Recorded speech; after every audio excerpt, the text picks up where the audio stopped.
Nagpa-MRI ka, anong nadali sa'yo? Sa lumbar po. Okay, Kasama ba medyo. sacral? Itong sacral iliac. Medyo yung more on lumbar po. Lumbar yan, dito. Pero nakikita ko rito, isa lang may scratch dito. Itong L5S1. Yung medyo mababa. L5S1. Yan ang medyo may... Dito naman sa superior view,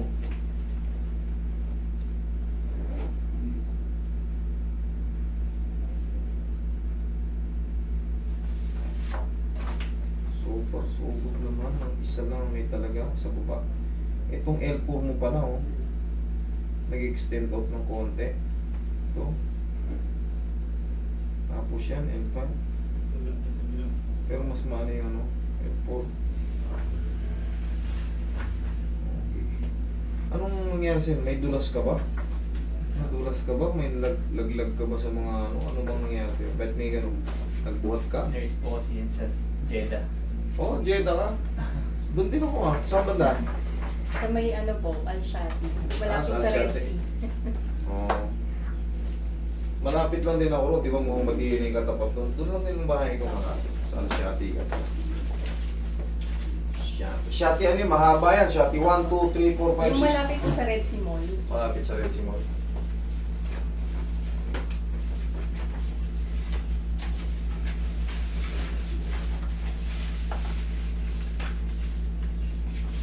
Sa likod? Dito. Doon. Hindi, yung sa sorry. Shati. Sa likod doon. Mga prince na mga nakatira doon. Sa likod doon. mga royal family yung mga nandun.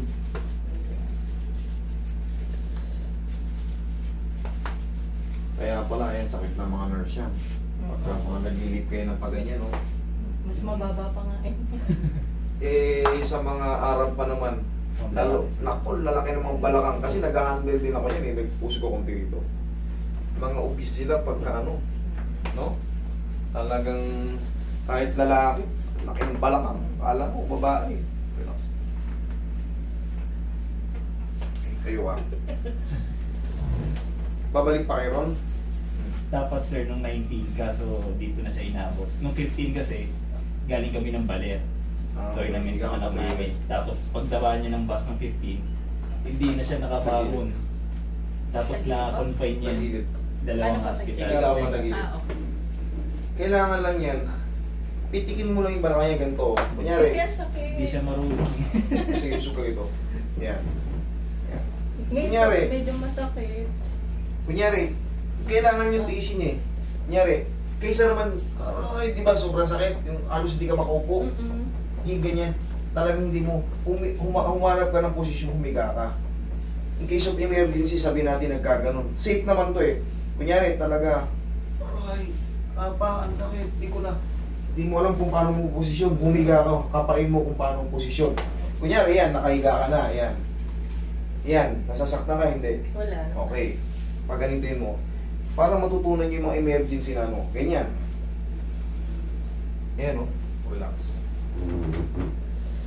Sakit hindi. Kabila. Magbabago na yung pakiramdam mo nun. Once na mausog yung facet joint sa mga lumbar, may pain pa siya pero bearable na. Kaysa naman, umabot ka ba sa gano'n yung hindi mo halos Hindi po talaga ako makaano. Hindi siya nakabangon sir. Oo, kasi- Kinarga ko lang. sakit yun. Ayun. Yung pag-iipit. Okay, ganito lang. Na-confine pa yan. Kaya relax. Yan o. Sabi, tapa ka. Mamaya, may pain yan, pero hindi na siya yung, Hindi na katulad ng dati. hindi na katulad ng dati. Tapos pansin ko sir, parang bumaba yung kanan bahan, yung bumaba sa'yo. Mababa yung yung- kaliwa mababa, mataas yung kanan pag afak. Sige, mamaya ano ko yan. May lordosis din kasi doon siya. May lordosis ka rin. Ang ibig sabihin ng lordosis, exaggerated curve or exaggerated curvature, Pero ngayon yung lang straightening curvature. ngayon lang namin nalaman din.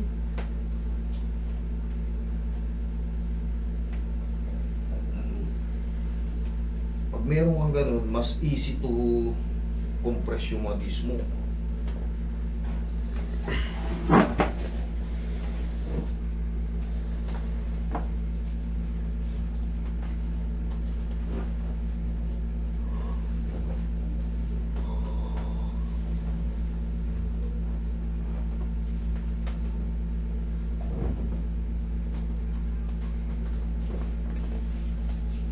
Yung kanina, yung pumasok dito, yung mag-ina na babae. Taga-jet. May Saudiya dun eh. Oo. Doon nagsiservice din ako rin. Yung inaano ko rin yung ano. Yung mga mekaniko ng mga aeroplano doon sa Saudi Airlines. Dun kasi yung ano nila, accommodation. Laki no? Yung maganda dun.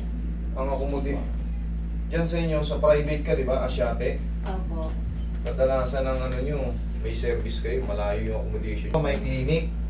Alam mo yung may clinic? Yung dun po sa may hotel niya, di ba? May clinic po yan. Ay, hindi. May clinic yung malaki sa... Tapat din ng, di ba, tapat ng Red Sea Mall. Tatawid ka lang sa kabilang ano. Amir Sultan, alam mo yung Amir Sultan? Sultan Mall? No, hindi po. Sultan Mall, doon yung sa may ano eh. Sa kabila. Sa usog yun doon. Dito sa may... Eh, tapat lang halos na Red Sea Mall.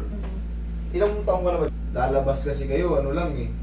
Doon na kayo gagala malapit sa Alsalama eh. Oo, dun lang. Walking distance. Tihaya.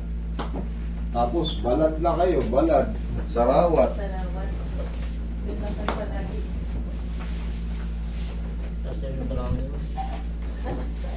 Hindi ka lang pwede maglakad-lakad doon. Mainit. Sobrang init. Pero yung sa may ano, maganda na kasi yung pwede mag-walking-walking doon Dun sa maghapon. may Alyamama maganda. Okay, last na. Inhale. Exhale.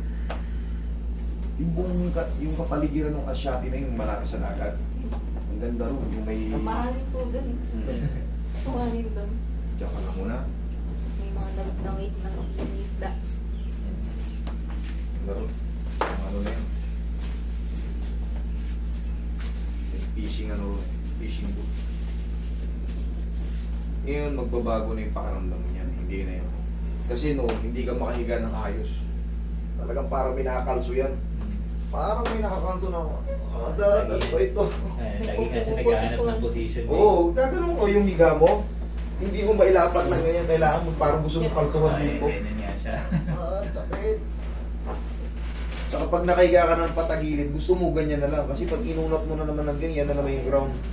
Pero yan, pag natanggal na yun, kunyari nakakahiga ka na ng ganyan, nakakaplat ka na ganyan, ibig sabihin yung sakto na yung facet joint mo yan. Pero normal pa yan na may pain. Alam mo kung bakit? Na-stress na kasi yung mga ligaments mo dyan, tendons, mga iba pang mga nerves. Kasi yung kinreate ng impingement. Pag may impingement, automatic may mga muscle spasm. Pag nag-severe muscle spasm ka, talagang parang ang tanda mo na. Kailangan nun massage yun.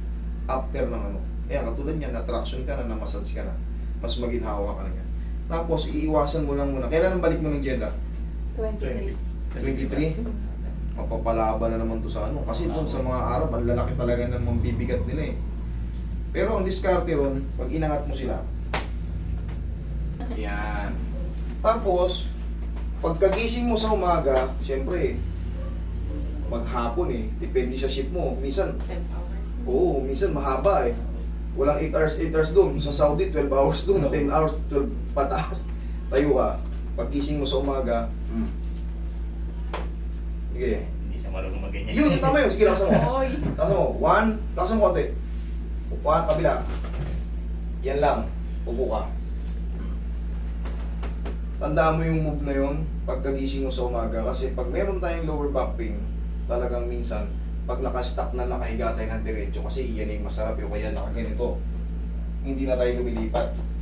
Once na in pain tayo, paggising pa rin natin yan, ang sakit pa rin ng balakang natin. Kaya paggising nga sa umaga, tapos konti-konti lang kahit pa paano, parang stretch bata lang.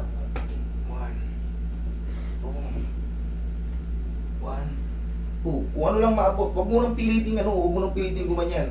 Basta kung ano lang maabot, ang mahalaga may movement, may squeezing yung balakang natin para itong mga facet joint na lumiliis makabalik. Kasi nakita mo yung pirat nung ano mo, nakita mo yung pirat nung Sa annulus disc disc mo.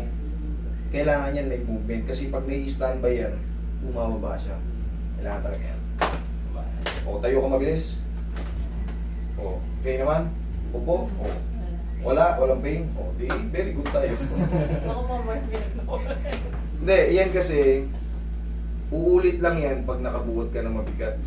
hanggat maaari, 23, relax ka lang muna ron. Tapos training mo na yun sa umaga sa bahay nyo. Nakakatakot din kasi yan, natutrauma na siya kasi baka Oo, may... yun nga po inaano niya eh. Kaya nga, physical baka yung umulit ano ah. Pero yun nga, itinuro ko sa'yo na yun, gawin mong daily routine yun. Pag-gising mo sa umaga, ay, tinuro sa akin ni Master. Tapos pumili ka ng pao. Yun lang. Para yan, nararamdaman mo ngayon, good. O, di manatiling good. Okay? Sige. Thank you po. Good luck. Thank you po. Thank you po. Thank you.